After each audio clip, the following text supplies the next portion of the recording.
President Obama finished last night's State of the Union address with this round of applause, asking Americans to remember our soldiers and their sacrifices, as well as he highlighted Army Ranger Sergeant First Class Corey Remsburg.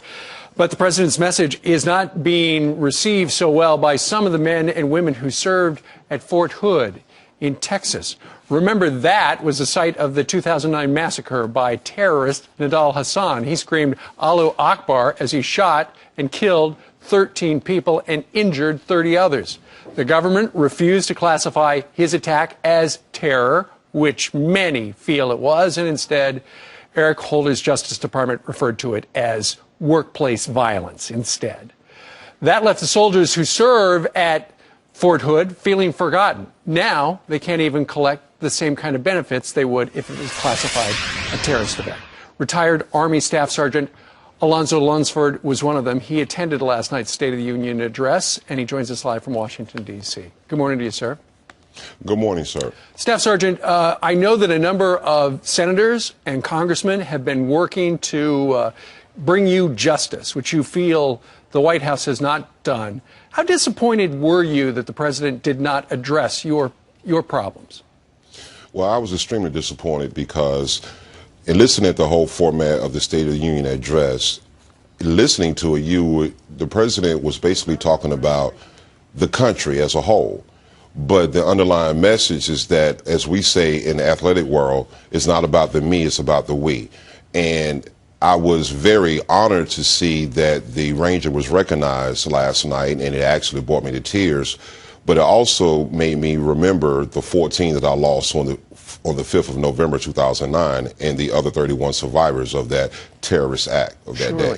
Staff Sergeant, tell folks at home who perhaps have not seen you before what happened to you that day. On the 5th of November 2009, I just relieved one of my soldiers at the front of the Soldier Readiness Processing Center, and that's when Major Malik Nidal Hasan had yelled Allahu Akbar, and he pulled out a weapon and he killed 14 individuals that day and wounded 32, and I sustained 7 gunshot wounds, 1 to the head and 6 to the body. And I seem to remember they were not able to remove all the bullets, is that right? Absolutely. I still have one that is in my back, and which way the weather is right now, it kind of causes me a lot of problems. I bet it is. You know, given the fact that, and you just detailed, that this guy, before he started shooting, was screaming Allahu Akbar.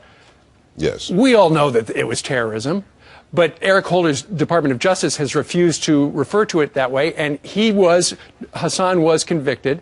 He's on death row at Leavenworth. But this is not the kind of justice you want.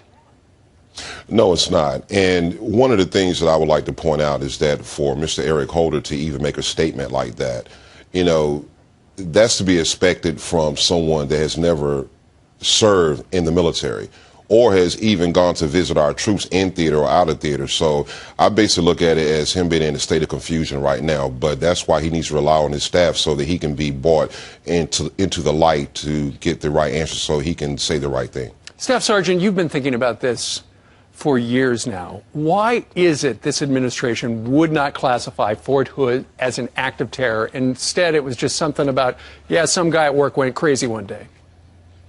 Well, I think that one is that it's an embarrassment.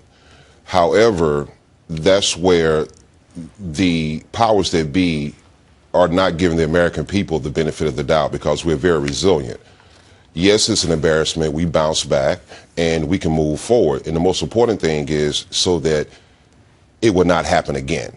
And we just need to address it for what it is, and so we can move on with our lives. Surely. Well, that's what you're trying to do. Staff Sergeant Alonzo Lunsford joining us from Washington, where he attended last night's State of the Union address. Sir, thank you very much. Well, thank you, and I'd like to also thank Congressman Williams from Texas for inviting me up for the State of the Union address. That was really great of her. All right. Thank you very much, sir. You're welcome. All right. 19 minutes.